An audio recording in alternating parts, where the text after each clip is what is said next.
Diable Jump. Yo les bros, c'est Goji, j'espère que vous allez bien. On se retrouve aujourd'hui pour la review du chapitre 932 de One Piece.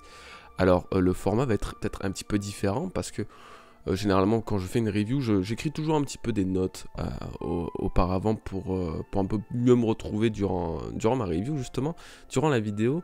Là on va faire quelque chose d'un peu plus simple, je vais prendre le chapitre et puis je vais voir voilà, page par page.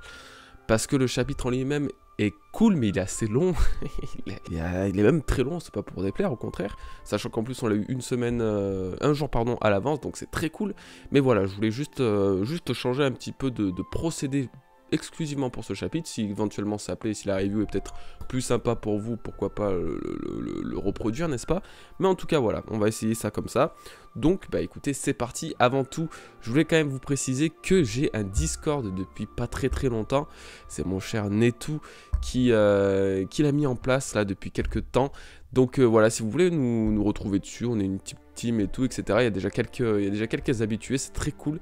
On a une bonne ambiance, on prépare pas mal de trucs assez sympatoches. C'est pas des gros trucs événementiels, etc.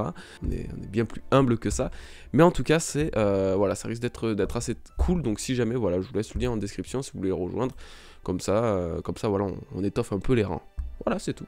Alors, le chapitre se nomme le Shogun et la courtisane, et c'est vrai que ça va être exclusivement basé sur ça, le Shogun, Orochi du coup, et Komurasaki, donc ça va être voilà, vraiment dans ce petit monde-là. En page de couverture, on n'a pas Noda Skywalker, étonnamment. Alors oui, il y en a beaucoup qui avaient été hype que je parle de lui, qui aurait aimé voir une vidéo à son sujet. Et oui, je pense que je vais en faire une. C'est peut-être un peu tôt, mais je pense que je vais en faire une. C'est pas dans mes priorités absolues. Mais franchement, l'idée me tente bien et j'ai pas mal de trucs à dire. Et puis je pense que je peux déjà démentir quelques trucs déjà à son sujet de ce que j'ai vu. Donc voilà, c'est cool. Bref, la page de couverture, j'en parle rapidement car on voit César Clown qui, en fait, il cherche du travail. Donc il balance des espèces de flyers disant qu'il vous fabrique des armes de construction, de destruction massive. Des armes de construction. Le mec, il a pas compris le plan machiavélique en fait. Il a pas compris comment être diabolique. Il fabrique des armes de construction. Bref, contactez l'adresse ci-dessous, César Clown. Et en fait, étant donné que c'est des chèvres, et les chèvres elles reviennent souvent, surtout en tenue mafieuse, étant donné que c'est des chèvres, est-ce que ça serait pas pour le gouvernement mondial, j'ai envie de dire? C'est peut-être un petit peu abusé, mais voilà, vu que les chèvres, gouvernement mondial, Sengoku, etc., c'est assez récurrent à une époque. Voilà, on va pas rester plus longtemps sur cette petite page de couverture. Alors d'ailleurs, petite très légère pause. Scantrad recherche donc des checkers, des éditeurs. Je vous laisse quand même le lien de Scantrad si jamais vous êtes intéressé, n'hésitez pas, ça peut être aussi intéressant pour vous et surtout pour eux. Donc voilà, donc là le chapitre commence avec finalement quelque chose d'assez intéressant parce qu'on a la révélation de qui est l'espèce de personnage masqué que l'on voit depuis le début de Wano. Et donc il s'agit très bien donc, de Komurasaki. On commençait à s'en douter quand on a vu la courtisane justement qui avait exactement la même tenue, les mêmes ornements que cette fameuse... comment elle s'appelle déjà, celle qui joue le shamisen normalement dans la culture japonaise? Je ne sais plus, je suis désolé. Enfin bref, quoi qu'il en soit, elle a l'air de super bien jouer. Et donc c'est cool parce que tout le monde est super... Enfin ouais, tout le monde est entraîné. Et effectivement, ils disent juste un petit peu plus loin que... ils savent pas pourquoi, mais elle couvre son visage lorsqu'elle joue. À chaque fois qu'elle joue cette partition. Étant donné qu'on peut pas savoir quelle partition elle joue, histoire, parce que c'est du manga, parce qu'il n'y a pas d'anime, parce qu'on peut pas vraiment reconnaître les notes, etc. Enfin, si on pourrait reconnaître les notes, mais je pense pas que ça aide vraiment beaucoup. Est-ce que quand elle joue cette partition, cette musique, est-ce qu'elle pleurerait pas? Est-ce que ça serait pas elle, la fille d'Oden, comme ça a été supposé? Est-ce que c'est vraiment ça, ou est-ce qu'Oda veut encore nous mettre vers une piste différente? On va un petit peu en parler, même si moi là-dessus j'ai pas énormément d'idées. Pour moi ça me paraît un peu simple qu'elle soit la fille d'Oden.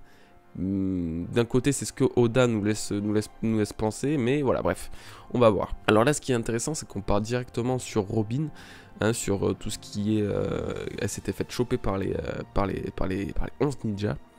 Et donc voilà, tu as donc le chef des ninjas, le chef de tout ce beau monde, qui lui demande un peu, voilà, qu'est-ce qu'elle est venue faire ici, et quel est son but en fait. Alors bien évidemment, il lui laisse pas trop le choix, parce que de toute façon, soit il lui dit... Robin lui dit tout ça, etc. Sincèrement, il la tue sur le coup. Et en mentant, ça sera avec de la torture. Alors Robin, elle essaye un peu de jouer sur le truc en disant que en fait, il s'agit de Ushimitsu.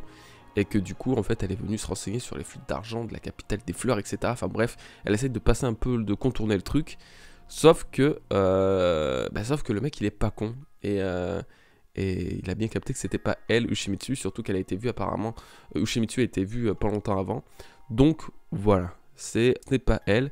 Alors Robin se fait attaquer, etc. Et puis on la voit disparaître dans ses pétales de fleurs.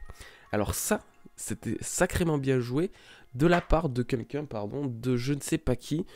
C'était un... J'avais lu ça justement hier ou avant-hier, non avant-hier, avant les spoils, où quelqu'un disait, ouais, il s'agit peut-être juste d'un clone de la part de Robin, parce qu'elle est plus intelligente que ça, puis en plus elle a la capacité de se cloner.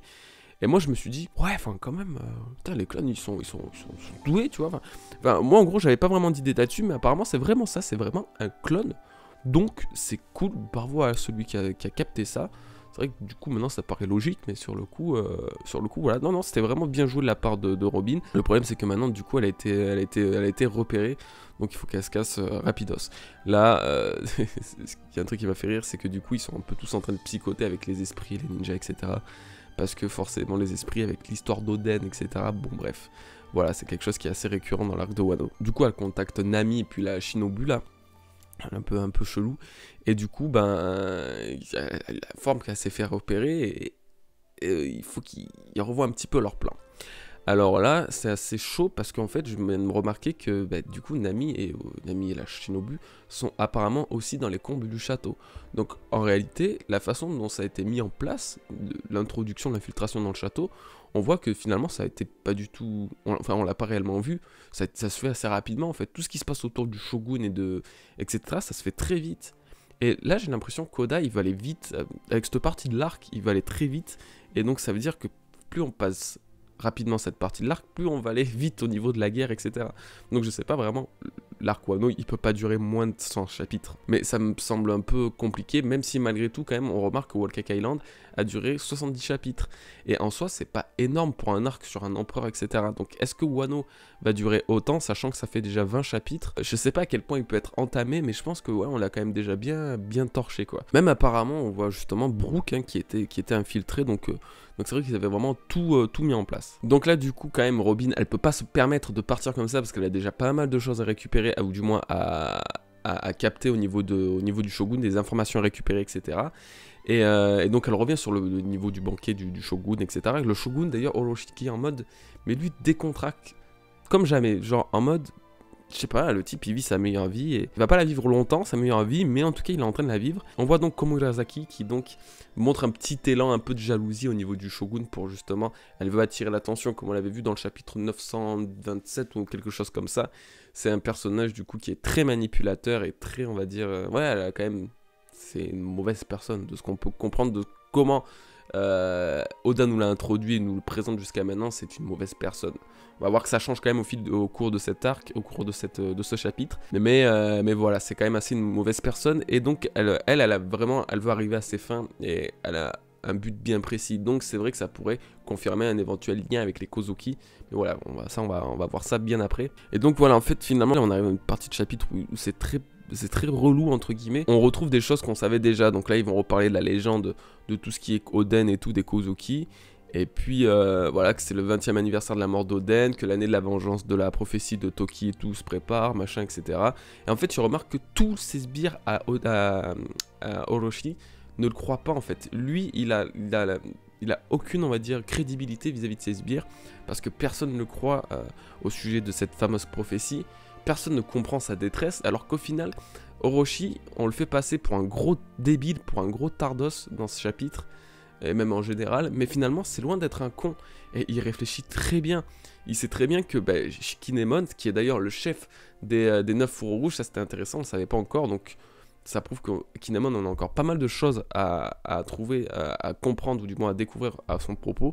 Je pense vraiment que Kinemon, il cache encore pas mal de trucs qu'il nous a pas dit, et il faut savoir que tout ce qui touche autour des Kozuki, c'est vraiment qu'un monde de mystère limite, que des énigmes, parce que ces types, on ne sait jamais rien en fait. On est toujours en train de découvrir d'arc en arc des choses à leur propos, alors que pourtant on pensait que c'était déjà confirmé tout juste avant. Ils nous cachent toujours des choses, et donc là je pense que c'est encore le cas. Voilà, Kinemon a vraiment été, on va dire, flatté dans ce chapitre. Mais voilà, comme je le disais, en tout cas le Shogun est dans une espèce de parano au sujet des 9 fourreaux rouges et de la prophétie de Toki, et c'est pas pour rien au final, mais tout le monde le prend pour un gros débile. Alors finalement le mec il réfléchit très bien, il réfléchit vraiment très bien, et il est pas si fou qu'on veut le croire, bah du coup nous on le sait. Mais voilà, c'est vraiment intéressant pour le coup, et j'ai vu une facette de Orochi qui était beaucoup moins en fait débile que ce qu'on veut croire. Donc c'était, ouais, c'est quelque chose qui m'avait relativement plu. Et là du coup il y a un problème, parce que tout le monde se retient de rire, etc. Donc c'est un peu le, voilà, c'est la risée on va dire. Et puis là, apparemment ils entendent quelqu'un donc rire dans la salle parmi les étouffements de rire des autres. Et c'est Otoko, donc la fameuse gamine qui arrête pas de rire tout le temps, etc. Qu'on a vu que d'ailleurs Sanji lui a filé un bol de soba. Bon, alors là, bien évidemment, ça craint, parce que bon, ça reste quand même le Shogun, et c'est pas le mec, il peut pas se permettre de laisser passer ça, c'est un affront. C'est une insulte, c'est une moquerie vis-à-vis de lui, c'est très compliqué. Ah ben, en fait, on voit pour une fois un Orochi vraiment énervé, un peu comme on a vu envers le CP0. Et donc, du coup, on voit Orochi qui dégaine son sabre et qui s'approche de la gamine, justement, pour l'exécuter carrément. Bref, ça reste. La tension était quand même d'un coup. Bien tendu au niveau du banquet d'ailleurs. Et t'as quand même Komurasaki qui est donc la petite Otoko, c'est une de ses servantes, donc bien sûr elle la protège, surtout que Komurasaki elle a beaucoup de caractère. Et donc du coup elle la protège et elle se permet de retenir le Shogun, donc ça c'est quand même assez... Enfin un acte comme ça de rébellion, c'est assez intéressant. On voit le Shogun qui donc... je sais pas comment il se démerde, mais qui tente de couper, d'attaquer du moins Otoko.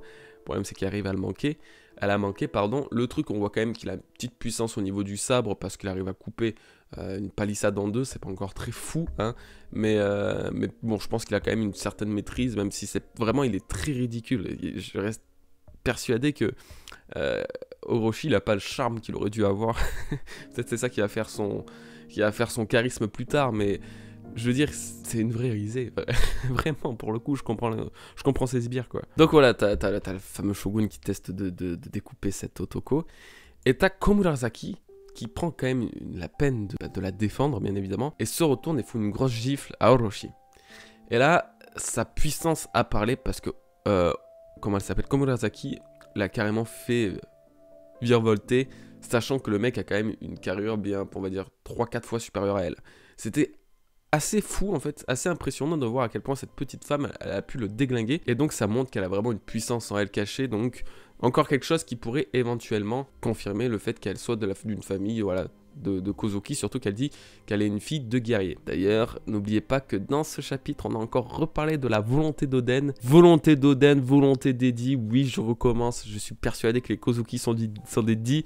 Les gars, c'est ma théorie, c'est la théorie de Wano pour moi, ça c'est, voilà, c'est ma théorie. Voilà, je suis vraiment persuadé que les Kozuki sont des Di. Je sais pas pourquoi j'ai ce pressentiment, il y a une chance sur 10 que ce soit le cas, hein, parce que bon, Oda arrive toujours quand même à nous surprendre. Mais ouais, pour le coup, je suis très convaincu par cette petite idée. Et donc voilà, on en revient au fait que la page finale de ce chapitre, on découvre la vraie apparence d'Orochi, donc en mode dragon. C'est bien le Yamata no Orochi, il a bien 8 têtes, comme le dragon de la légende, dont une tête qui fait partie de son vrai corps en fait, avec sa coupe de cheveux et sa couronne. Et en fait voilà, on découvre un Orochi assez... qui a des têtes qui, on va dire, elles sont très indépendantes, elles ont l'air d'être vraiment avoir chacune une humeur différente. T'as des têtes qui rigolent, d'autres qui sont un peu sérieuses, d'autres qui ont l'air un peu plus débiles, d'autres qui ont l'air d'être plus énervées, d'autres qui ont l'air plus neutres, et chaque tête a l'air d'avoir sa personnalité différente. Je pense que ça va être peut-être ça une des particularités de Orochi en mode dragon. Bref, donc t'as la petite Komurasaki qui se dresse devant lui, devant le Shogun, à protéger cet enfant d'ailleurs. Et donc le chapitre se clôt de cette façon. On voit juste Kyoichiro qui se prépare à dégainer son sabre en disant ça va être violent, donc il va se passer des choses. Pourquoi? Qu'est-ce qu'il se prépare à faire, Kyoichiro? Parce que du coup, est-ce qu'il veut... Enfin, je dis ça, c'est très con, hein. Mais est-ce qu'il chercherait peut-être pas à défendre Komurasaki, sachant que normalement Komurasaki était sous la défense entre guillemets de Kyoichiro. Donc est-ce qu'il va pas défendre Komurasaki face à Orochi? Je ne sais pas. En fait, tout simplement, si Komurasaki est une Kozuki et que Kyoichiro et elle ont un lien, ça m'étonnerait pas que Eiichiro soit finalement aussi une sorte d'infiltré ou d'espion ou quoi que ce soit, enfin bref, qu'il soit de mèche avec la rébellion en fait, de mèche avec les Kozuki. Donc, bon, ça reste à voir. Le chapitre se clôt de cette manière, c'est assez, on va dire, ouais, c'est un chapitre assez long finalement. Bah, du coup, voilà, en tout cas, c'est clair que l'Oharin a vraiment toute une brume de mystère autour. Le fait qu'elle dise qu'elle est une fille de guerrier, etc. Voilà, ça laisse vraiment supposer le fait qu'elle soit liée à Oden et du moins tout ce qui est tout le clan Kozuki, quoi. Donc, moi, je sais pas. J'attends quand même un petit peu. C'est vrai qu'il il y a beaucoup de choses qui peuvent faire penser au fait qu'elle soit directement la fille de Oden. Je préfère attendre un peu, honnêtement. Je préfère attendre parce qu'il y a quelque chose de vraiment perturbant dans ce chapitre, c'est qu'à un moment, Orochi parle à propos de Momonosuke. En fait, il dit que il reste que Momonosuke et Kinemon qui n'ont pas été retrouvés, qui ne sont pas morts dans cet incendie. Et du coup, comment ça se fait que la petite, il la cherche pas non plus? Comment ça se fait que la petite fille donc de Oden ne soit pas recherchée, personne n'en parle. Pourtant elle devait pas être cachée, tout le monde devait la connaître. Je sais pas, mais en tout cas ça promet, je pense, bien pour la suite. Donc c'est la fin de cette petite review. On a vu globalement le chapitre, on a essayé de le revoir ensemble en vous donnant voilà, mon avis, etc. Moi je pense que pour la suite ça risque d'être très intéressant. Je suis toujours particulièrement, on va dire, intéressé et intrigué par les pouvoirs du Shogun et sa vraie puissance. Ça, vraiment, c'est un truc qui me perturbe parce que je me demande comment ce personnage peut être aussi puissant qu'il est censé l'être, en fait. Mais voilà, pour la suite, en tout cas, c'est assez cool. C'était bien aussi de voir un petit chapitre où on s'est focalisé sur cette partie de l'histoire et pas spécialement sur les Mugiwara où il y avait des changements de plan et tout à chaque fois. Là, c'était un chapitre, on va dire, que Oda a fait parce qu'il c'était nécessaire, vraiment, pour le coup. Donc voilà, c'était assez cool. Bah écoutez les gars, on se retrouve ce week-end pour une nouvelle vidéo théorie. Je vous remercie d'avoir regardé cette vidéo. N'hésitez pas donc du coup pour le Discord, n'hésitez pas à check le Utip si éventuellement vous voulez me soutenir gratuitement, voilà, sans dépenser d'argent. Vous pouvez regarder une petite pub gratuite, ou même plusieurs si ça vous chante. Donc je vous en serai vraiment reconnaissant. Tout pareil pour tout ce qui est les t-shirts de Pampling. Voilà, si jamais vous voulez faire un petit achat ou quoi sur le site, pardon, n'hésitez pas, je vous laisse mon petit code promo qui va s'afficher, je sais pas où, peut-être les deux côtés. Et puis voilà. Merci à vous les bros, à la prochaine, et puis portez-vous bien, peace.